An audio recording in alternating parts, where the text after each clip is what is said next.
বনে কত হিংস্র জীবজন্তু থাকে, সাধনা করতে গিয়ে যদি আমায় খেয়ে ফেলে আর তো তোমার সঙ্গে দেখা হবে না। তাই আবার যদি পৃথিবীতে আসি তোমার মতো মায়ের গর্ভে যেন আমার জন্ম হয়। তুমি কৃষ্ণ ভক্ত, তোমার গর্ভে না আসলে আমি কৃষ্ণ ভক্ত হতে পারবো না। বিশ্বাস নিয়ে বনে চলে গিয়েছিল, তপস্যা করছে।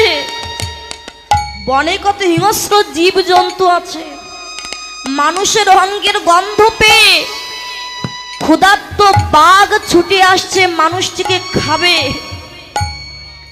আর ভক্তি দেখুন কেমন, যেই না বাঘ এসে গর্জন করছে